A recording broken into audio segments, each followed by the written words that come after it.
आज आमे अति सहजरे अँला आचार बनैबा जहाकू बनैबा बहुत सहज।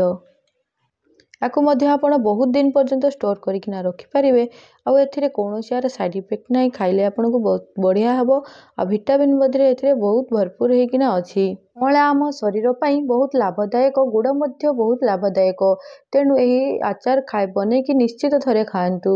नमस्कार, जय जगन्नाथ। स्वागत जनाउछि आपण मानकर चैनल अतसी किचन ब्लॉग्स रे। एहाकू आपण खरार आवश्यक नहीं, आपण याकू सांगे सांगे बनैकिना खाइ परिबे। अँला आचार बनेबा पई मु एही सबु मसलार व्यवहार करिछि। चलंतु सर्वप्रथमे आमे मसला गुडी को भाजिकिना ताकू ठंडा करिकी कुटी नबा। सर्वप्रथमे मु एठी नै 6 ରୁ 7ଟି लंका आउ ताकू किछ समय भाजी सारला परे सेथिरे आमे 2 बड़ चामच दे दबा मेथी।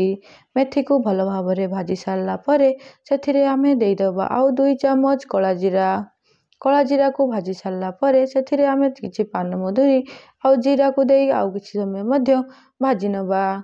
एसबू को भाजिला समय रे गैस रो फ्लेम को मीडियम रखिकी भाजिबे। एठी हमर गुटा मसला भलो भाबरे भाजी हेगलानी। एके को साइड करिकिना ता कोटी नबा। एबे नबा गुटे करेई रे किछि अल्प पानी देई ताकू फुटिबा पर्यंत ताकू गरम करि नबा। एठी हमर पानी देखंतु बढ़िया से पूरा टकमक करके फुटी गलानी। एबे धुई की रखिथिबा अँला को देई सेथिरे सिझेई नबा। आपण चाहिले याकू स्टीम मध्य करि परिबे।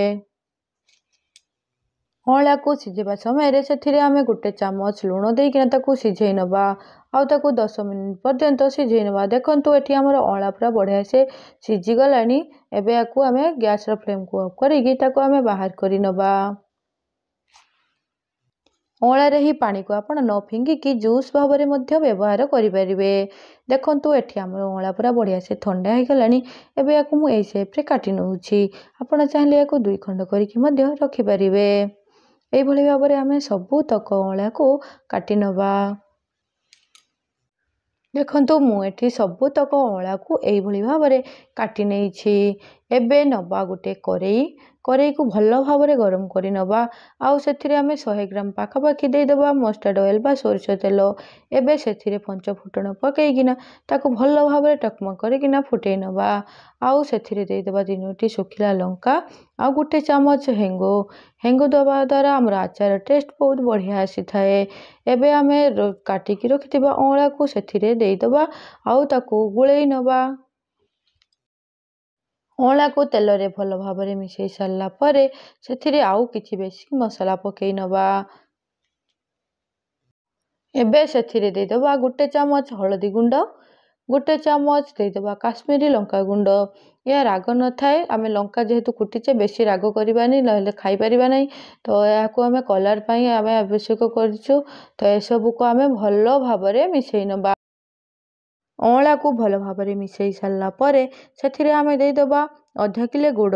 मु एठी 1 किलो अँला व्यवहार करिछु तो सेति पई तार आधा मु गुड़ नेइछि। ताकू ए सब को भलो भाबरे देई गैस रो फ्लेम को टिके लो करि नबा आउ ए सब को आमे भलो भाबरे मिसेई नबा। चीनी को आमे मिसेई सारला परे गैस रो फ्लेम को लो करिकी ताकू 20 ରୁ 25 मिनिट पर्यंत एई भली भाबरे लगातार घांटी नउथिबे। याकू मझिरे मझिरे गुळेई नबा नहले या लागि जिवो। गुड़ आमर एठी बढ़िया मेल्ट हे गलानी। कलर मध्य आस्ते आस्ते चेंज हे आसिलानी। एबे आमर लूण आमे सिझेला बेले आवश्यक करथिलु आउ एथिरे अल्प टेस्ट पई दे दबु आमे 1 चामच लूण। आपण चाखिकी कम बेसी करिवे। देखंतु आमर आचार कलर केते बढ़िया आसी जाईछि। देखंतु केते बढ़िया देखा जाउछि आखी को आ पाटी को निश्चित थरे एई भली भाबरे बनांतु आ देखंतु केमिति टेस्ट लागिवो। आउ एबे आमे कुटिकी रखिथिबा मसला गुडी को दे दबा। याकू आपण बेसी मीन करिकी बाटिबेनी, ताकू दरदरा रखिकी नाही ताकू कुटिथिबे। एसबु को देइकिना आमे भलो भाबरे मिसेई नबा। जदि मोर एई भिडियोटी आपण मानकु पसंद आसीबो लाइक करिवे, शेयर करिवे, कमेंट करिवा को जम्मारू भी भूलिबेनी। रहिली जय जगन्नाथ। पुणी देखा हबो आ गोटे भिडियो रे। सेते पर्यंत नमस्कार, जय जगन्नाथ। महाप्रभु आपनको भलरे रखिथांतु। Thank you for watching.